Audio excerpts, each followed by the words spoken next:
Lorsque j'étais jeune, nous dit frère Maxing, j'avais ce désir. Je disais, Seigneur, envoie-moi dans un foyer chrétien heureux.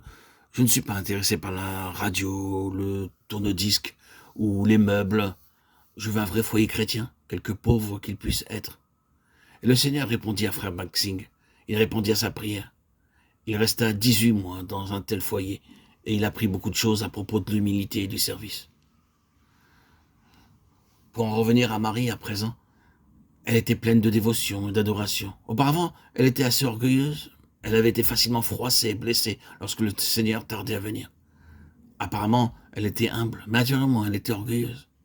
Aussi, lorsque le Seigneur Jésus vint à Béthanie, elle s'assit calmement. Maintenant, son orgueil était brisé, elle répand le parfum sur ses pieds, elle les essuie avec ses cheveux. Elle est très reconnaissante et pleine de gratitude parce que le Seigneur est accouru à leur appel, a ressuscité Lazare et a accompli un changement dans la famille entière. Il n'y a plus de lutte intérieure en Marthe et en Marie. Avant, elle se querellait pour rien. Maintenant, il y a l'esprit d'amour et d'unité. De la même manière, Lazare auparavant a peut-être été contraint de venir prier, mais maintenant il vient de lui-même. Marie répand le parfum aux pieds de notre Seigneur, afin d'exprimer sa gratitude pour ce qui est arrivé à elle et à sa famille. Ils reconnaissent tous maintenant Jésus comme leur maître, leur Seigneur, leur Créateur et leur résurrection. Ils disent, tu es digne de toute adoration. Lorsque vous le voyez comme roi des rois et seigneur des seigneurs, honorez-le comme tel.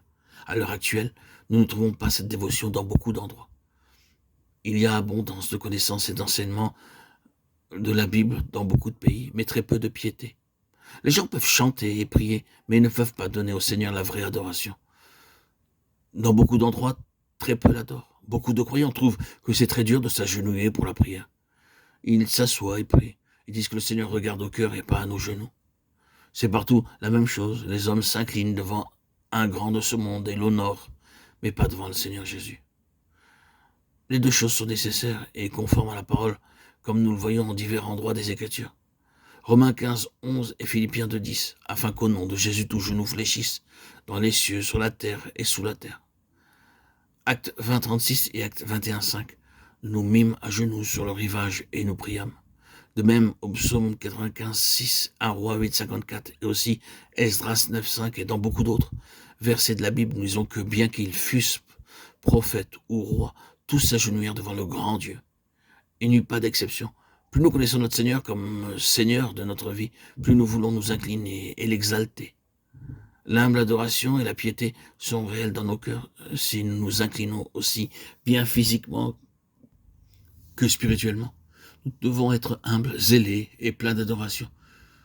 Et cela nous amènera à croître aussi bien dans la famille que dans l'Église. S'il n'y a pas de réelle adoration, il n'y a pas de croissance réelle. Bien des fois, nous avons de bons sermons, de bonnes études bibliques et de bons cantiques, mais sans beaucoup de piété ou de réelle adoration. C'est pourquoi les gens restent stériles.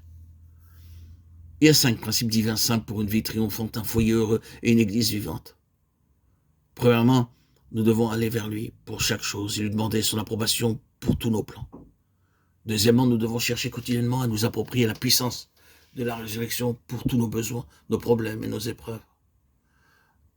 Troisièmement, nous devons avoir la communion fraternelle et être soumis à la parole de Dieu. Quatrièmement, nous devons servir joyeusement. Cinquièmement, nous devons avoir une piété sincère et adorer avec humilité et reconnaissance. C'est le quintuple secret pour avoir un foyer heureux. Et un tel foyer répond à l'ordre divin. Puisse notre Seigneur nous donner cette expérience.